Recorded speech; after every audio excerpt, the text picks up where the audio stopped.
2003 ലോകത്തിന്റെ കണ്ണുകൾ middle ഈസ്റ്റിലെ ബാഗ്ദാദിലായിരുന്നു. Saddam ഹുസൈന്റെ പക്കൽ വിനാശകാരിയായ ആയുധങ്ങളുണ്ടെന്ന് ആരോപിച്ച് അമേരിക്ക ഇറാഖിനെതിരെ യുദ്ധത്തിന് തയ്യാറെടുത്തു. ക്രെംലിൻ കൊട്ടാരത്തിലിരുന്ന് വ്ളാഡിമിർ പുടിൻ ഈ നീക്കത്തെ അതീവ ഗൗരവത്തോടെ വീക്ഷിച്ചു.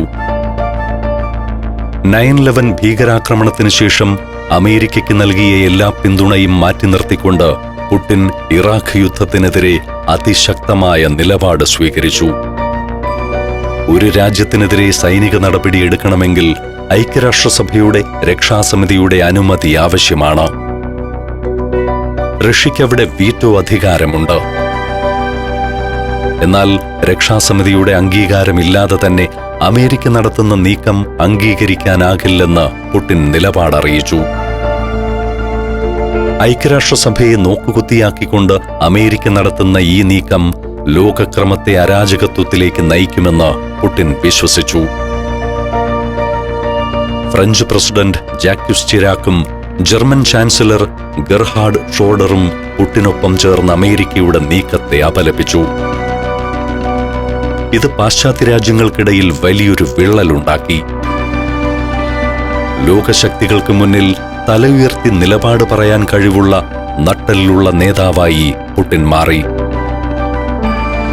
കൂടാതെ ഇറാഖ് വിഷയത്തിൽ അമേരിക്ക ഒറ്റപ്പെടുകയും പുടിൻ ഒരു പുതിയ സഖ്യം രൂപീകരിക്കുകയും ചെയ്തു.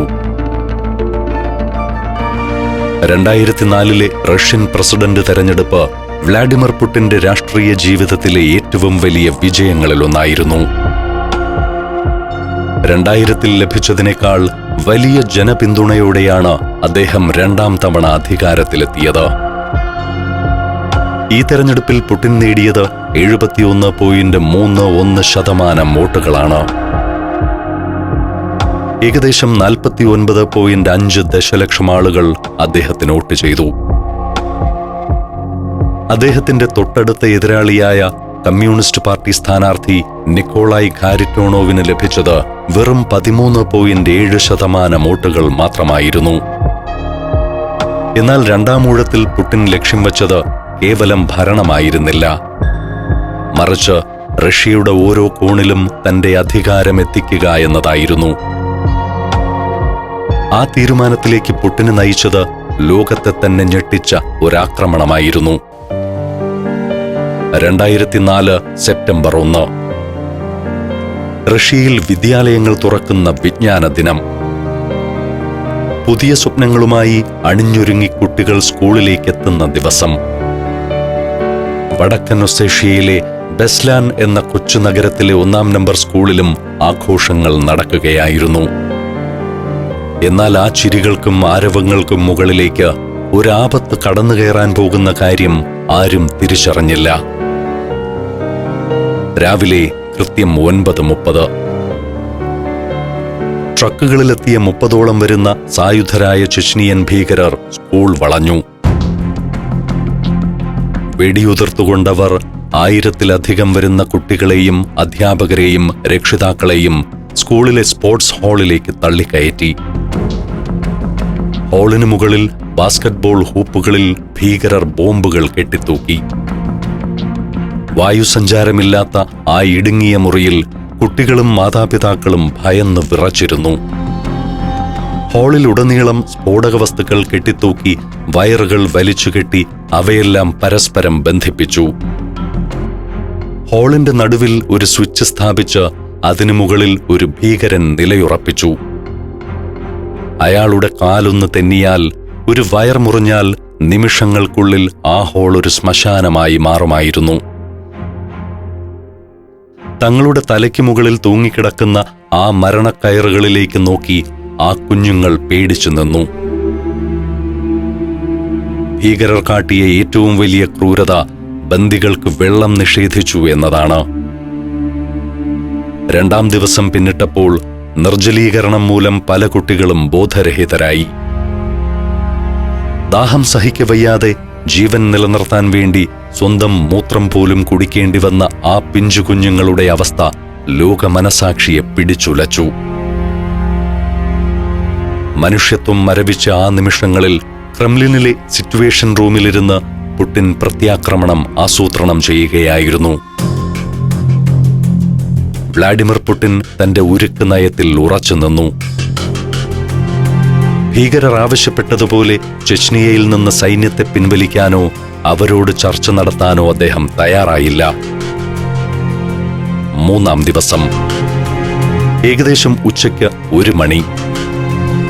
പെട്ടെന്നാണ് സ്കൂളിനുള്ളിൽ നിന്ന് വലിയ 2 സ്ഫോടനങ്ങൾ ഉയർന്നു കേട്ടത്.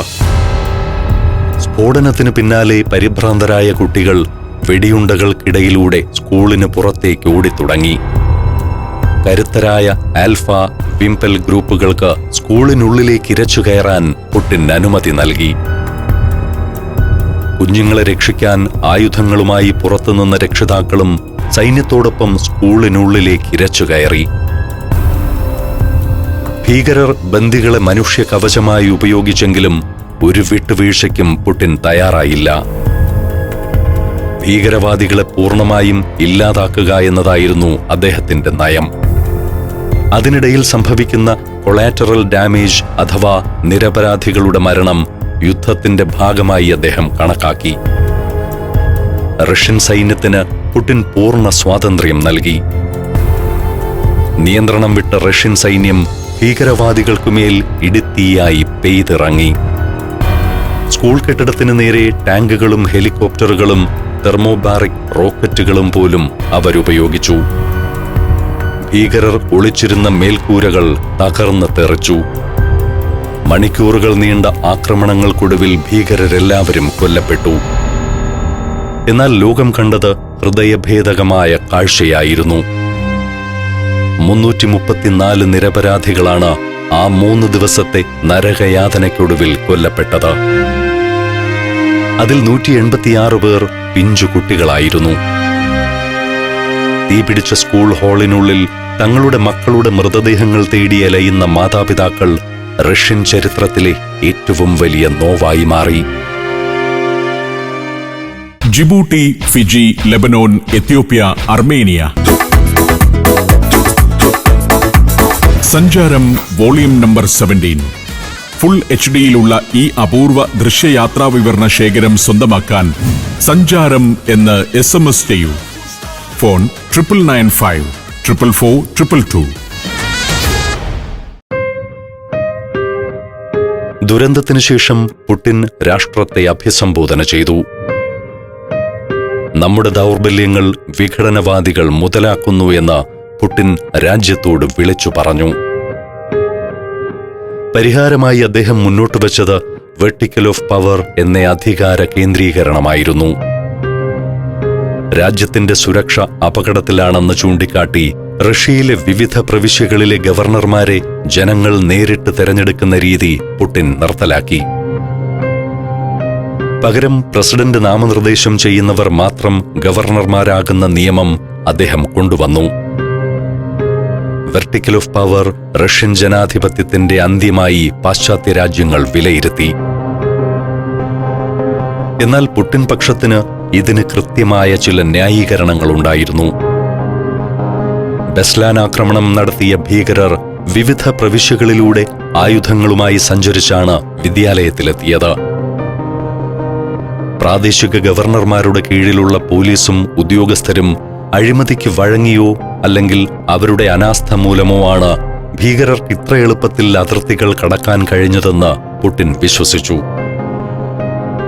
ഓരോ ഗവർണറും സ്വന്തം താൽപര്യങ്ങൾ നോക്കി ഭരിച്ചപ്പോൾ രാജ്യത്തിന്റെ സുരക്ഷ വലിയ ചോദ്യചിഹ്നമായി മാറി. പല ഗവർണർമാർക്കും പ്രാദേശിക മാഫിയകളുമായും ചിലപ്പോൾ വിഘടനവാദികളുമായും രഹസ്യ ബന്ധമുണ്ടായിരുന്നു. കേന്ദ്രത്തിന്റെ നിയന്ത്രണമില്ലാത്ത തെരഞ്ഞെടുപ്പിലൂടെ അധികാരത്തിൽ വന്ന ഇവർ പുടിന്റെ ഉത്തരവുകളെക്കാൾ സ്വന്തം അധികാരം നിലനിർത്താനാണ് ശ്രമിച്ചത്. അത്തരം പ്രതിസന്ധികളെ മറികടക്കാൻ വേണ്ടി പുടിൻ രാജ്യത്ത് വെർട്ടിക്കൽ ഓഫ് പവർ നടപ്പിലാക്കി. ഗവർണർമാരുടെ തെരഞ്ഞെടുപ്പ് റദ്ദാക്കപ്പെട്ടു. പകരം പ്രസിഡന്റ് ഒരാളെ നാമനിർദ്ദേശം ചെയ്യും. പ്രാദേശിക നിയമസഭ അത് അംഗീകരിക്കണം. ഭരണ സംവിധാനത്തെ തന്റെ വരുതിയിലാക്കിയ പുടിൻ അടുത്തതായി ലക്ഷ്യം വച്ചത് റഷ്യയിലെ പൗരസമൂഹത്തെയും സർക്കാരിതര സംഘടനകളെയുമായിരുന്നു. വിദേശ ഫണ്ടുകൾ കൈപ്പറ്റുന്ന സംഘടനകൾ റഷ്യയുടെ ആഭ്യന്തര കാര്യങ്ങളിൽ ഇടപെടുന്നത് തടയാൻ അദ്ദേഹം കടുത്ത നിയമങ്ങൾ കൊണ്ടുവന്നു.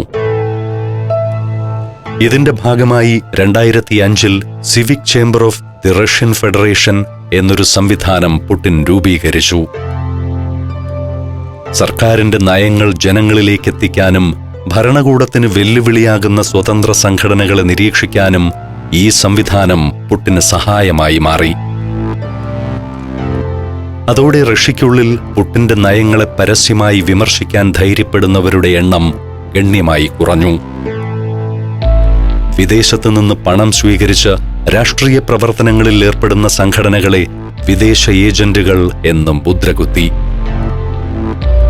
റഷ്യൻ ഭാഷയിൽ വിദേശ ഏജന്റ് എന്നാൽ ചാരൻ എന്നുകൂടി അർത്ഥമുണ്ട്.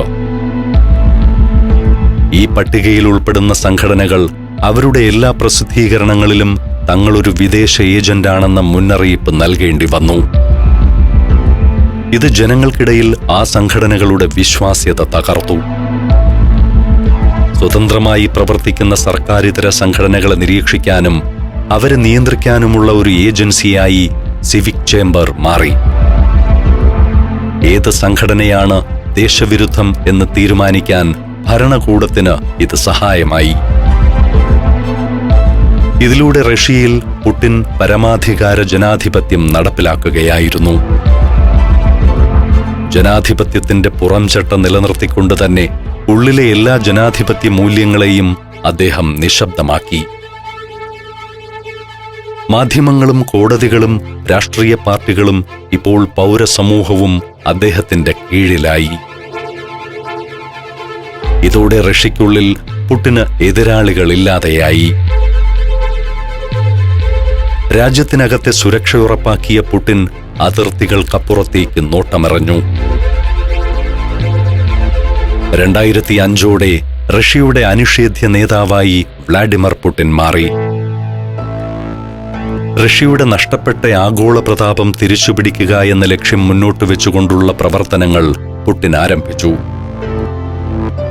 സോവിയറ്റ് യൂണിയന്റെ തകർച്ചയെ 20ാം നൂറ്റാണ്ടിലെ ഏറ്റവും വലിയ ഭൗമരാഷ്ട്രീയ ദുരന്തം എന്ന് വിശേഷിപ്പിച്ച ആ മുൻചാരൻ ലോകരാജ്യങ്ങൾക്കിടയിൽ റഷ്യയെ വീണ്ടും ഒരു വൻ ശക്തിയായി പ്രതിഷ്ഠിക്കാനുള്ള പദ്ധതികൾ തയ്യാറാക്കി. ഇന്ധനത്തെ രാഷ്ട്രീയ ആയുധമാക്കിയും അയൽരാജ്യങ്ങളുടെ അതിർത്തികളിൽ സൈനിക കരുത്ത് പ്രകടിപ്പിച്ചും പുടിൻ തന്റെ ജൈത്രയാത്ര തുടർന്നു. 2005 അന്താരാഷ്ട്ര ഏജൻസികൾക്ക് നൽകാനുണ്ടായിരുന്ന കടം കാലാവധിക്ക് മുൻപേ തിരിച്ചടച്ചതോടെ പാശ്ചാത്യ രാജ്യങ്ങളുടെ സാമ്പത്തിക സമ്മർദ്ദങ്ങളിൽ നിന്ന് റഷ്യ പൂർണ്ണമായി മോചിതമായി.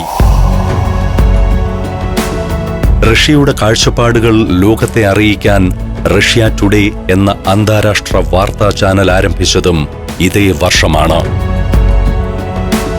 തൊട്ടടുത്ത വർഷം പുടിൻ റഷ്യയെ ലോകരാഷ്ട്രീയത്തിന്റെ കേന്ദ്ര ബിന്ദുവാക്കി മാറ്റി. ചരിത്രത്തിലാദ്യമായി റഷ്യയിലെ സെന്റ് പീറ്റേഴ്സ്ബർഗിൽ വെച്ച് G8 ഉച്ചകോടി നടന്നു. ലോകത്തിലെ ഏറ്റവും കരുത്തരായ 8 രാജ്യങ്ങളുടെ നേതാക്കളെ റഷ്യയിലേക്ക് സ്വീകരിച്ചതിലൂടെ പുടിൻ തന്റെ ആഗോളാധിപത്യം ഉറപ്പിച്ചു. 2006 ജനുവരിയിൽ യുക്രൈനിലേക്കുള്ള ഗ്യാസ് കണക്ഷൻ വിച്ഛേദിച്ചുകൊണ്ട് പുടിൻ ഇന്ധനത്തെ ഒരു രാഷ്ട്രീയ ആയുധമായി ആദ്യമായി പയറ്റി. 2000 അധികാരമേറ്റ കാലം മുതൽ പുടിൻ യുക്രൈനെ കണ്ടിരുന്നത് റഷ്യയുടെ ബഫർ സോണായിട്ടാണ്.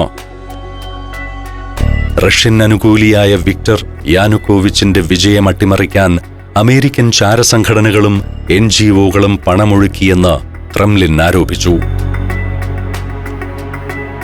ജനാധിപത്യം പ്രോത്സാഹിപ്പിക്കുക എന്ന പേരിൽ യുക്രൈനിലെ പ്രതിപക്ഷത്തിന് അമേരിക്ക നൽകിയ സോഫ്റ്റ് പവർ പിന്തുണ പുടിനെ സംബന്ധിച്ചിടത്തോളം വീട്ടുമുറ്റത്തേക്കുള്ള വൈദേശിക കടന്നുകയറ്റമായിരുന്നു. യുക്രൈൻ പ്രസിഡന്റ് തെരഞ്ഞെടുപ്പിൽ റഷ്യൻ അനുകൂലി വിക്ടർ യാനുക്കോവിച്ച് വിജയിച്ചെങ്കിലും അത് അഴിമതിയിലൂടെയാണെന്നാരോപിച്ച് ജനങ്ങൾ തെരുവിലിറങ്ങി. വിക്ടർ അധികാരമേറ്റപ്പോൾ മുതൽ അമേരിക്കൻ ഭരണകൂടം യുക്രൈനിലെ സിവിൽ സൊസൈറ്റിയിലും രാഷ്ട്രീയത്തിലും വലിയ സ്വാധീനം ചെലുത്തി. USAID, national endowment for democracy തുടങ്ങിയ സംഘടനകൾ വഴി യുക്രൈനിലെ പാശ്ചാത്യ അനുകൂല പ്രസ്ഥാനങ്ങൾക്ക് അമേരിക്ക വൻതോതിൽ ഫണ്ട് നൽകി. നാറ്റോ കിഴക്കോട്ടുള്ള വികാസം റഷ്യൻ അതിർത്തിയിലേക്ക് വ്യാപിപ്പിക്കുന്നതിലൂടെ മോസ്കോയുടെ സൈനിക മേധാവിത്വത്തെ നേരിടാമെന്ന് വാഷിംഗ്ടൺ കണക്കുകൂട്ടി. യുക്രൈൻ പാശ്ചാത്യ പക്ഷത്തേക്ക് പൂർണ്ണമായി ചേരുന്നത് റഷ്യയുടെ ഭൗമരാഷ്ട്രീയ സ്വാധീനത്തിനേൽക്കുന്ന വലിയൊരു പ്രഹരമാകുമെന്ന് അമേരിക്കൻ ഭരണകൂടം തിരിച്ചറിഞ്ഞു. ഈ ലക്ഷ്യം മുൻനിർത്തിയാണ് യുക്രൈനിലെ വിപ്ലവങ്ങളെയും പാശ്ചാത്യ അനുകൂല ജനാധിപത്യ പ്രസ്ഥാനങ്ങളെയും അമേരിക്ക അകമഴിഞ്ഞു പിന്തുണച്ചത്. ഈ നയതന്ത്ര നീക്കങ്ങളെ നേരിടാൻ പുടിൻ തന്റെ പക്കലുള്ള ഏറ്റവും മാരകമായ ആയുധം പുറത്തെടുത്തു: പ്രകൃതിവാതകം. 2006 ജനുവരിയിൽ കഠിനമായ ശൈത്യകാലത്ത് യുക്രൈനിലേക്കുള്ള ഇന്ധന വിതരണം വിച്ഛേദിച്ചുകൊണ്ട് അദ്ദേഹം തന്റെ പ്രഹരശേഷി തെളിയിച്ചു. യൂറോപ്പിലേക്കുള്ള ഇന്ധന പൈപ്പ് ലൈനുകളുടെ നിയന്ത്രണം കൈക്കലാക്കിയതിലൂടെ തന്റെ രാഷ്ട്രീയ താൽപര്യങ്ങൾക്ക് വഴങ്ങാത്തവരെ സാമ്പത്തികമായി ശ്വാസം മുട്ടിക്കാൻ തനിക്ക് കഴിയുമെന്ന് പുടിൻ ലോകത്തിന് കാട്ടിക്കൊടുത്തു. ഇതൊരു കേവലമായ കച്ചവട തർക്കം മാത്രമായിരുന്നില്ല, മറിച്ച് വരാനിരിക്കുന്ന വലിയ അധികാര പോരാട്ടങ്ങളുടെ വ്യക്തമായ മുന്നറിയിപ്പായിരുന്നു.